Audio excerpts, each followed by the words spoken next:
अस्सलाम वालेकुम नाज़रीन। लाइव प्रोग्राम में उज़्मा बुखारी और समीना पाशा में झड़प हो गई। स्टूडियो भी लर्ज़ उठा। मंसूर अली खान देखते रह गए। क्या ऐसी बात की समीना पाशा ने जिस पर उज़्मा बुखारी भड़क उठी? आइए उनकी गुफ्तगू सुनते हैं, बाद में इस पे रिएक्शन देंगे। हो जाते हैं आप लोग फौरन जी, आपकी पार्टी आपकी भाई, मैं जो भी हूँ मेरी बला से मुझे जाने दे। आई कांट मैं नहीं कर सकती ऐसे बात। ये कोई तरीका है कि बाकायदा साफी के रूप में आप मुझसे सियासी सवाल पूछे चले जा रही हैं? पिच आपकी यहाँ है, मैं आपसे तमीज से बात कर रही हूँ। मैं इसी बात का जवाब नहीं देना चाहती। मैं नहीं देना चाहती। अस्सलाम वालेकुम नाज़रीन। साफ़ी समीना पाशा और उज़्मा बुखारी के दरमियान लाइव प्रोग्राम में झड़प हो गई, गर्मा गर्मी हो गई। समीना पाशा ने कहा कि मरियम नवाज़ की परफॉर्मेंस अच्छी है लेकिन सिर्फ कैमरे के सामने। बस इतना कहने की देर थी कि उज़्मा बुखारी शदीद गुस्से में आ गई। उसके बाद उन्होंने क्या रिएक्शन दिया, आइए उनकी गुफ्तगू सुनते हैं, बाद में इस पर अपना रिएक्शन देंगे। हो जाते हैं आप लोग फौरन जी, आपकी पार्टी आपकी भाई, मैं जो भी हूँ मेरी बला से मुझे जाने दे। आई कांट मैं नहीं कर सकती ऐसे बात। ये कोई तरीका है कि बाकायदा साफी के रूप में आप मुझसे सियासी सवाल पूछे चले जा रही हैं? पिच आपकी यहाँ है, मैं आपसे तमीज से बात कर रही हूँ। मैं इसी बात का जवाब नहीं देना चाहती।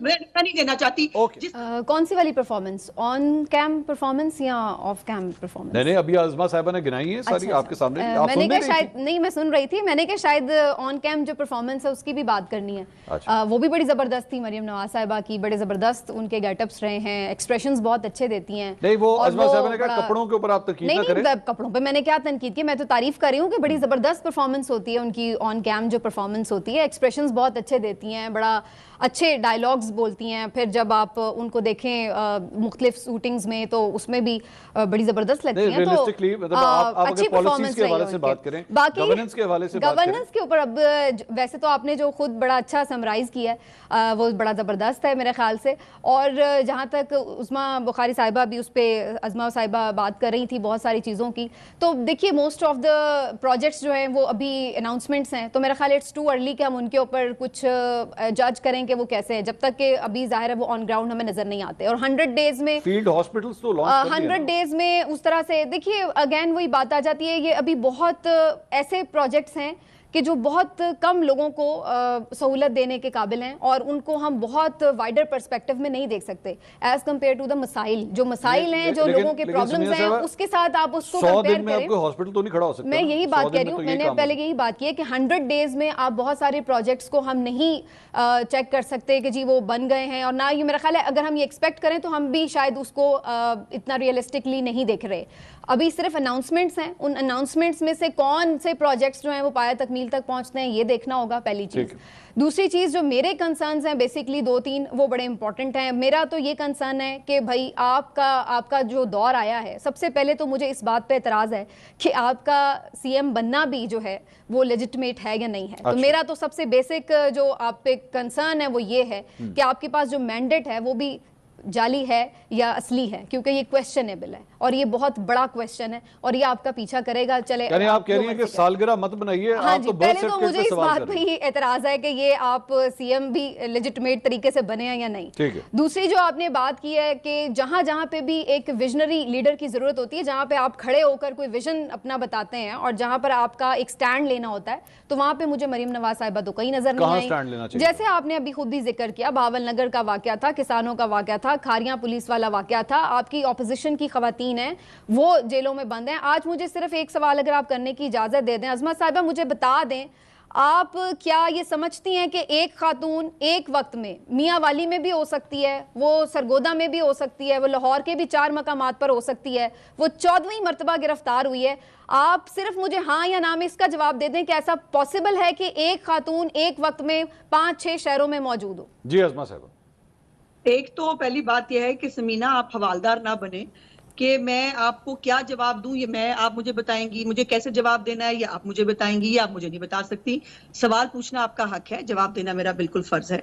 पहली तो बात यह है कि आपका प्रॉब्लम जो है वो स्पेसिफिक एक पार्टी, पॉलिटिकल पार्टी और उसके ना होना। भाई आप लोग, एक तो मसला ये है ना, सवाल का जवाब देते हैं यार। आपके लिए लॉजिकली ये पॉसिबल है कि एक खातून कहीं पे भी हो, वो आप ही की पार्टी से ताल्लुक रखती है, पर्सनल हो जाते हैं आप लोग फौरन जी, आपकी पार्टी आपकी भाई, मैं जो भी हूँ मेरी बला से मुझे जाने दें। आप मेरे सवाल का जवाब दें। चले अज़मा साहिबा की का जवाब सुन लें। तो ये अगर आपको समीना लग रहा है कि आप पिच ऊपर करके और आप एक सियासी जो है वो सवालात मुझे पूछ के और आप आपकी मर्जी का जवाब देना चाहेंगी, तो वो तो मैं नहीं देते मुझे। सर मैं मर्जी का जवाब क्या होता है? मैं तो मैम आपसे बड़े इज्जत और एहतराम से हाथ बांध के पूछ लेती हूँ। अब आप मुझे बता दीजिए अच्छा कि क्या एक खातून एक वक्त में 5 शहरों में हो सकती है? जी अजमा साहब, गो अहेड प्लीज। नहीं, I can't। आप पहले इनको बोलने दीजिए, इनको अपना थारा सारा के थार से चले, बता अब आपने दीजिए। नहीं बोलना जी समीना साहब, आपने कब बोल रही हूँ मैं? तो सवाल नहीं, किया। आप अजमा साहब की बारी है। नहीं, ये इलेक्शन ट्रिब्यूनल भी है, ये जज भी है, इनको साफी तो ना कहो ना, फिर या तो फिर मुझे मेरे साथ कुछ मैं सहाफी भी नहीं हूँ, मैं बहुत गलत लड़की हूँ। अब आप मुझे बता दें, एक खातून एक वक्त में 5 जगहों पे हो सकती हैं? I can't, मैं नहीं कर सकती ऐसे बात। अच्छा नहीं समीना साहब, आप इंटरप्ट ना करें, आप इंटरप्ट। ये कोई तरीका है कि बाकायदा साफी के रूप में आप मुझसे सियासी सवाल पूछे चले जा रही हैं? पिच आपकी यहाँ है, मैं आपसे तमीज से बात कर रही हूँ। मेरी पिच ज्यादा है। अच्छा चले अब हम मंसूर आप पूछ रहे हैं। मेरा नहीं पसंद आ रहा। मैंने कहा था इन औरतों को कि जाके लेके जाओ वहां पे झुंड ले जाओ और वहां जाके सेलिब्रेट करो। हमने सब कुछ तहस-नहस कर दिया, मैंने कराया था ये। आपका प्रॉब्लम सिर्फ पीटीआई की औरतें हैं। मैंने कब कहा है कि आपने कहा है? मैंने तो सिर्फ कहा है एक ही जगह पे किया हो सकता है ना उन्होंने। अच्छा चले, मैं ना एक्चुअली एक मिनट आप दोनों, मेरी दोनों से रिक्वेस्ट है, मैं ना पॉइंट वाइज चलना चाह रहा हूँ, जो पहले हमारी जिस तरह डिस्कशन हो रही थी। अजमा साहबा, आप मेरे ख्याल में इसका जी क्या ये कोई तरीका नहीं है ना मंसूर? नहीं, वो इंटरप्ट नहीं करेंगे ना आपको। क्या तरीका है? मैंने क्या इंटरप्ट किया भाई? मैंने सवाल किया एक सिंपल सा। बात मैंने सुन ली ना, ये जज भी बनी, ये इलेक्शन ट्रिब्यूनल भी बनी, मैंडेट जाली मैंने कौन सा फैसला दिया? अच्छा जी अजमा साहब, आप जवाब दीजिए, वो इंटरप्ट नहीं करेंगे, आप बोलिए। क्यों नहीं पैदा कर सकती? Why she can't keep silent? अपनी बारी पे क्यों नहीं चुप? चलें जी, अब आप चुप रहिएगा जी, आप ना बोलिए। मैंने कह दिया जी, वो नहीं बोलेंगे अब।